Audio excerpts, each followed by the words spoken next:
The DOJ now going through the massive number of files in their investigation of what U.S. spy chief Tulsi Gabbard says was a treasonous conspiracy by the Obama administration to undermine Trump's presidency and the 2016 elections. Gabbard said, quote, "The evidence that we have found and that we have released directly point to President Obama leading the manufacturing of this intelligence assessment. There are multiple pieces of evidence and intelligence that confirm that fact."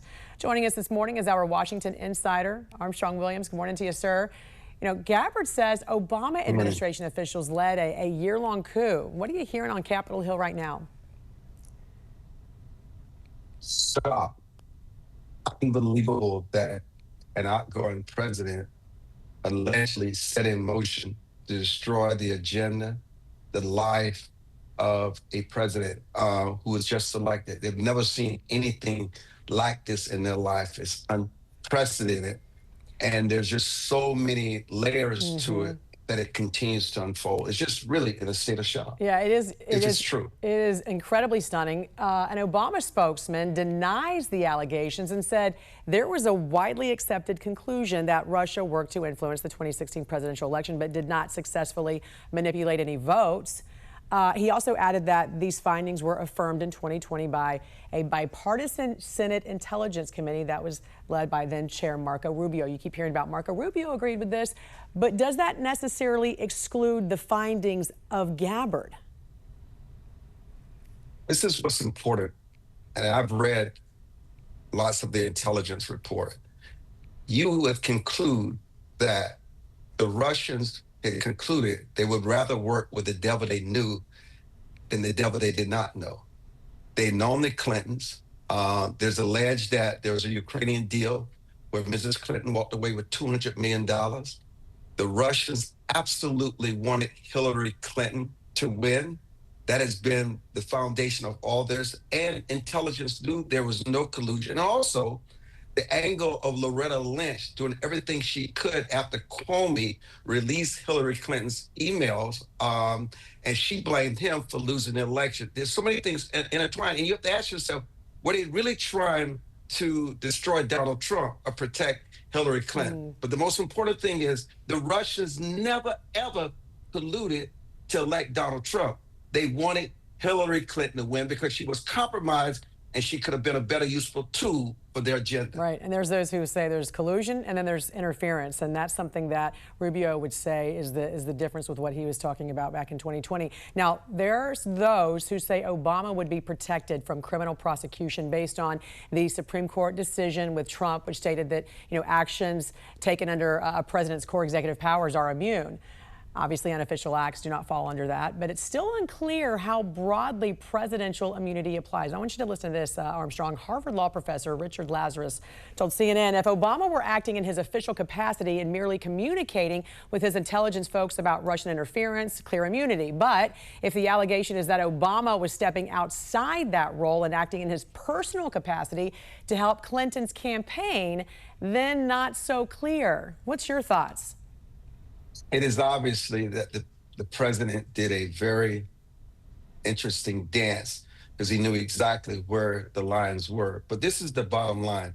Barack Obama will never go to jail. Get that out of your mind. And that has to do with Trump versus the United States. But here's the issue.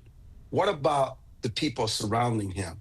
Remember this, James Clapper is in his 80s now. John Brennan is around 71. And then there's Susan Rice. The thing you need to understand here is that James Clapper and John Brennan actually despise each other. And if there's a weak point in all this is the fact that James Clapper may become someone that cooperates with this investigation. John Brennan is very ruthless. He did the bidding. He is the #1 person in all of this, okay? Susan Rice will probably have somebody come to her rescue, but these are the names you need to watch. And also remember, after Comey left office, when he was on Brett Baier, they asked, have you talked to Brennan lately? He said, well, he paused and he said, I just had dinner with not only Brennan, but with Clapper. And you have to ask yourself why. You would assume it had something to do with Donald Trump. But listen, Hillary Clinton looms large in all this. That is the real elephant in the room. I have to ask you, just because of what you said about how they're enemies, they don't get along. So do you think right now Do you think the government's trying to cut a deal? See, he'll talk first so they can get immunity so that they can turn on the others? Listen, Dan, the more I think I know when I read this, the less I realize I know. It is so complicated. You've got to read this because it reminds you of so many things that we forgot about that transpired in 2016. And you have to ask yourself, did the State Department, did the deep state actually tell Russia after all this was going on, whether or not this would be the best time for them to attack Ukraine? All this stuff is in these reports where you create all these scenarios where you have to step back and say, I just got to read this until the end. And then I got to read it again. Yes. And then I got to start thinking about what I just really read. Yep. That's how complicated I hear you. it is. I hear you on that. I feel the same way when I look at some of these documents. At this point, though, don't you think we have to see indictments after they come out and done all this? I think everyone has some skin in the game here. I think this is a place, because remember, you said something.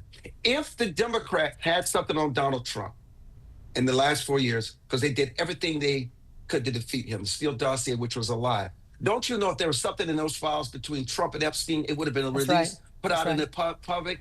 There's nothing there. Right. Because if it were, it would have been used and deployed. So all of a sudden, the Democrats are playing Mike Johnson's game. He said, we should release this report and have transparency, but he knows that Johnson is not sincere, because Johnson is going to do Trump's bidding. So all of a sudden, you've got this gamesmanship in Congress. And what does Johnson do? What does he do? He abruptly ends it all. And so we're continuing this in September. There are no clean hands in this. And when there are no clean hands, you never know what's going on behind the scene before we finally see exactly where this is actually leading us. So for right now, this is the greatest drama in America right now. There's a lot of people panicking behind the scenes. Yes, no mistake about that. There's a lot more to talk about. This is Washington Insider. Armstrong Williams, always great to see you, sir. Have a great weekend. Thanks for joining us. Thank you.